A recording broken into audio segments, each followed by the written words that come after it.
What's going on, guys, and welcome back to another video.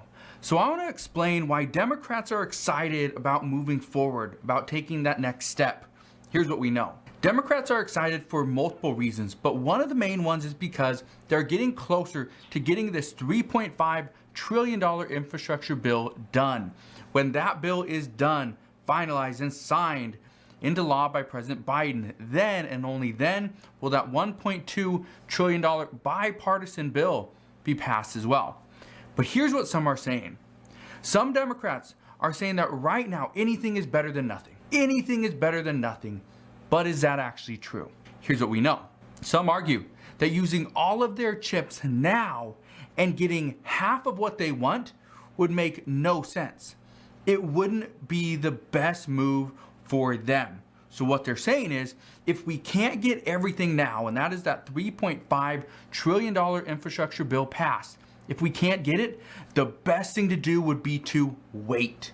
Just wait, and we will get more benefits later for the American people. But let me ask you this. Do you believe this is the best move? Now, I personally do not think Democrats, if they are, pretty much pushed into that corner, would they object and oppose the $1.2 trillion bill? I don't think so. Would they oppose a $1.5 to $2.5 trillion social infrastructure bill? Honestly, I don't think so. I think they would support it and they would push that through. The problem there is, if they do that, that would then take away any opportunities that we would have for any additional stimulus, any additional benefits or infrastructure in the future, because we would have already spent those, we'd taken those chips that we had, that we were waiting to use, and that is the increase in the corporate tax rate hike, the increase to capital gains. We got the increase or the surcharge, the surtax for people that make over $5 million per year. So we have all those things already intertwined in this $3.5 trillion infrastructure bill. And so what some are saying is, if we don't get everything we want, let's just wait. Let's do this strategic pause, like Senator Joe Manchin stated. So some are now saying, well, that might be a good idea, but it depends on whether we get the bill passed as is, or if it gets pretty much whittled down to nothing. But we will see what happens there. Currently, what we know is that the 3.5 and the $1.2 trillion bipartisan bill, they're in limbo. They are greatly in limbo, and here's why. Democrats don't need a single vote. They don't need a single Republican vote in order to pass these two bills. They're gonna do it with, well, actually, let me just rephrase that. They don't need a single Republican vote to pass the $3.5 trillion infrastructure bill. But they need the 10 Republicans to vote on that $1.2 trillion bipartisan bill. Here's what we know. Right now, Democrats, moderates in the House and the Senate, are not going to vote on the $3.5 trillion bill until we have almost a guarantee that the $1.2 trillion bill will pass. And progressives in the House are saying, well, we're not going to vote for your $1.2 trillion bill till our $3.5 trillion bill is passed as is. And we have our 5 progressive priorities. Here's what I can tell you. The House of Representatives can lose no more than 3 Democratic votes or the bill will die.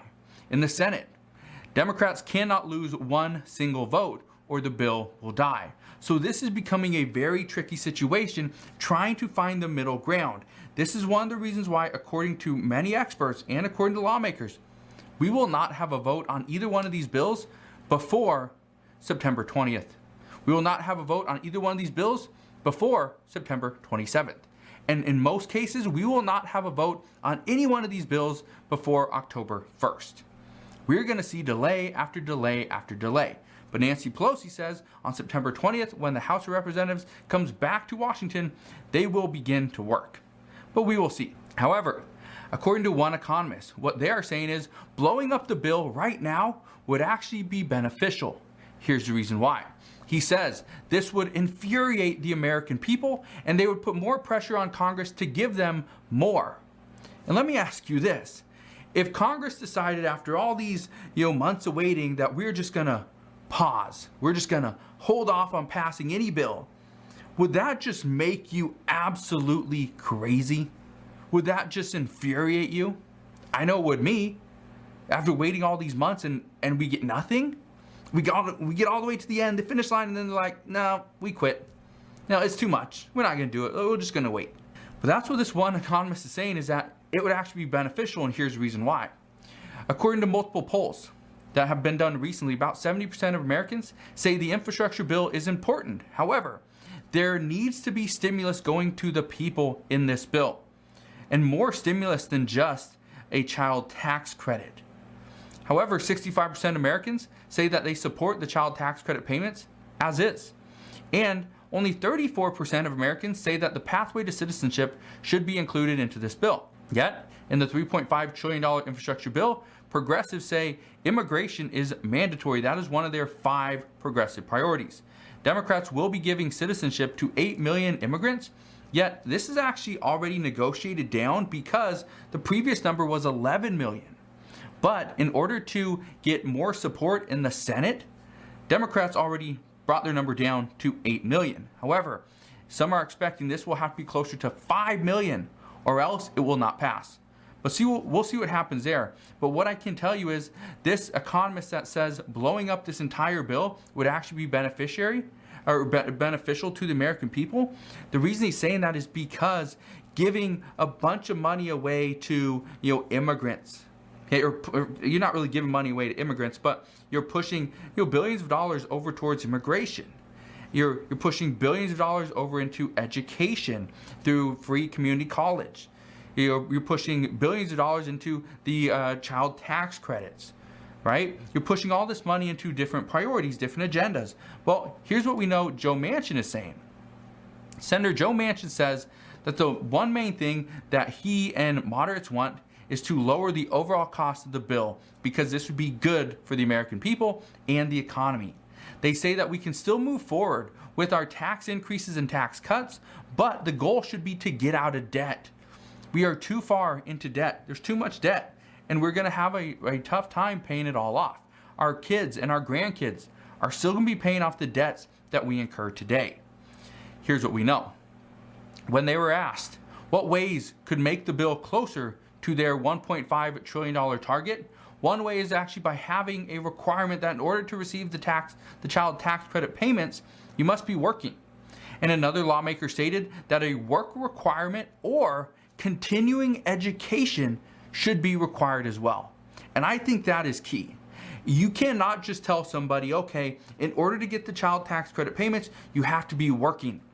Because working is beneficial to the family, to that parent, to the child. In one way, it provides income, but an education, continuing education, is also another way to actually benefit that family as well, because they are pushing them further into the future. They're going to be paid more, hopefully, because of whatever degree they go and get. So I think this lawmaker has kind of hit that nail on the head. It needs to be either work-related or education-related. That, I think, is going to have more support than just you have to be working. But we will see.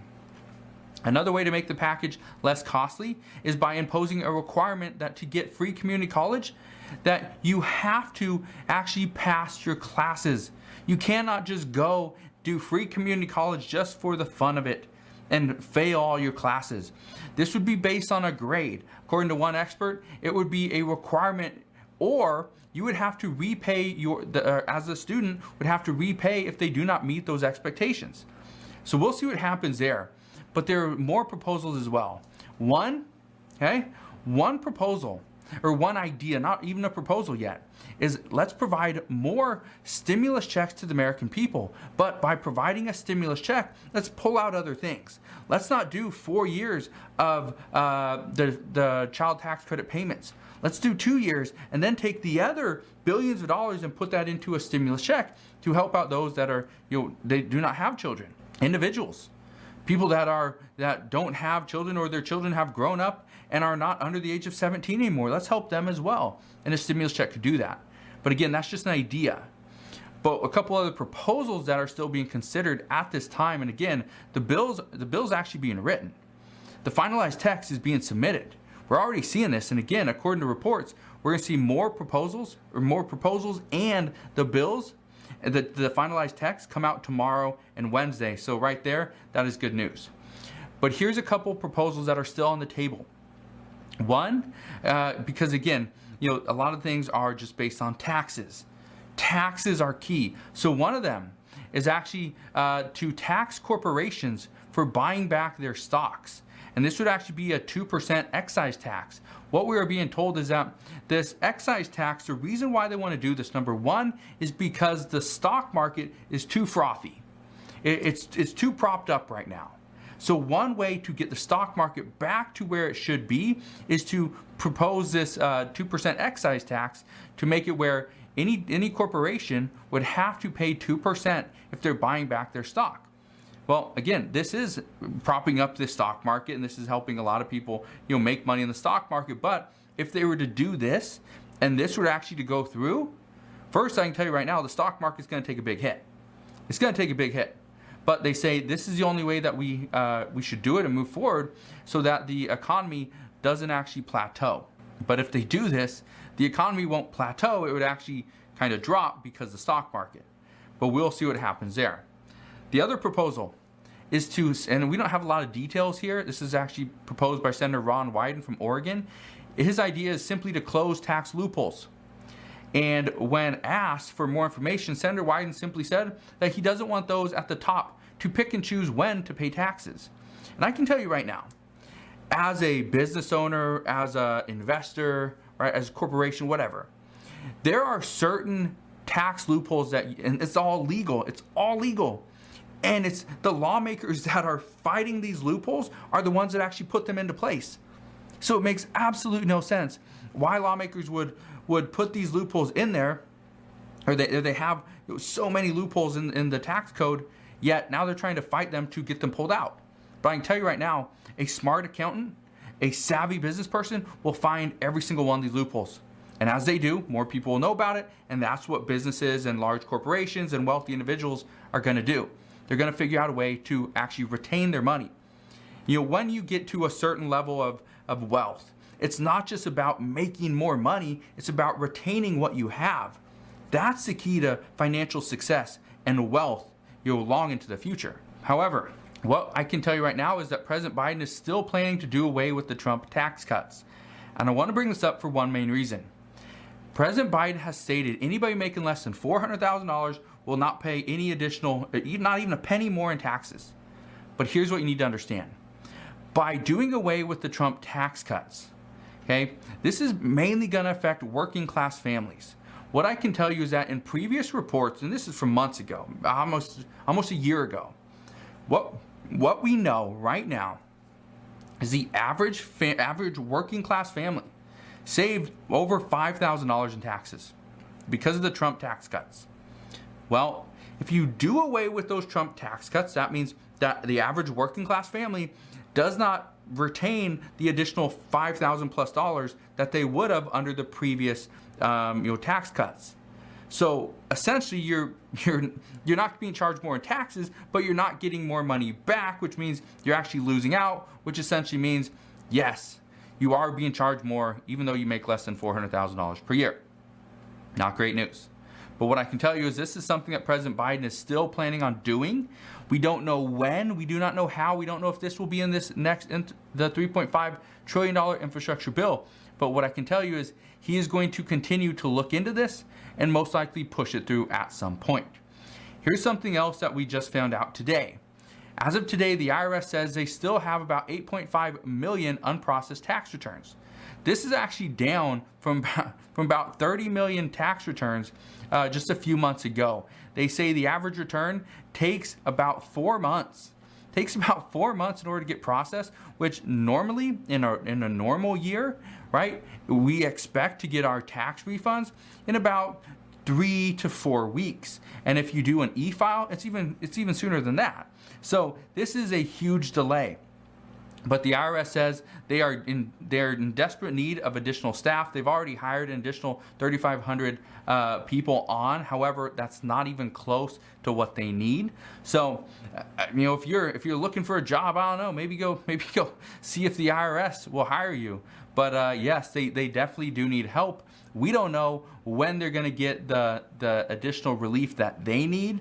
What I can tell you though is if the IRS does get the additional $80 billion from the $3.5 trillion infrastructure bill, they're going to plan on raising about $200 billion.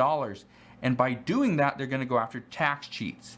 What I can tell you is, based on all what experts are telling us, all reports, is the tax cheats aren't really tax cheats. These are just little things that the average person misses in a normal year. Whether it's investment income, just different things like that. These are things that the IRS is going to go after. So chances are you and I will have to pay more in taxes at some point simply because the IRS comes after us to audit us. So just expect it, but that's what we're hearing right now. So again, just want to thank you guys for watching. Hopefully you have a wonderful rest of your Monday. If you have any questions whatsoever, please ask your questions down in the comment section below. But again, thanks for watching. Consider subscribing, and I'll see you guys on the next one.